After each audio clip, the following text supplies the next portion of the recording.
Sunday எல்லாருக்குமே leave, நல்ல rest. இந்த குளிருக்கும் அதுக்கும் இழுத்து பொத்திட்டு தூங்குறாங்க. பட் நமக்கு ரெஸ்ட் இல்லை. இஞ்சி பூண்டு சின்ன வெங்காயம்னு காலையிலேயே உரிக்க ஆரம்பிச்சாச்சு. வெயிட் வந்து ரொம்ப அதிகமாகிட்டே போகிறதுனால கொஞ்சம் வந்துட்டு வெயிட்டை குறைக்கலான்னு பழைய மாதிரி கொள்ளு கஞ்சி எடுத்துக்க ஆரம்பிச்சிட்டேன்.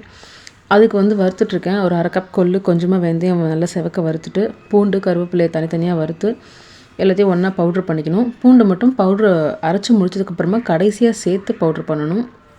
அப்போ தான் உங்களுக்கு கரெக்டான பவுட்ரு வரும். ரொம்ப நாள் வந்துட்டு அட்லீஸ்ட் இது வந்து பார்த்தீங்கன்னா எனக்கு ஒரு வாரம் அப்படி இல்லைனா மேக்ஸிமம் ஒரு 10 நாள் வரும் விட்டு விட்டு குடித்தா. ஸோ இதை வந்து ரெடி பண்ணி வச்சு நல்லா பவுட்ரு அரைச்சி ஒரு டப்பாவில் போட்டு ஸ்டோர் பண்ணியாச்சு.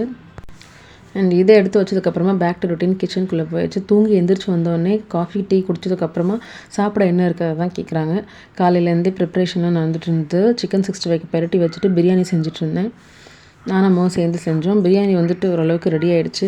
இந்த மழை டைமில் வந்துட்டு பார்த்திங்கன்னா பிரியாணின்னு சொன்னாக்கா ஒரு காலையில் ஒரு வேளைக்கு தான் நாங்கள் காலையில் டிஃபன் சாப்பிட மாட்டோம்.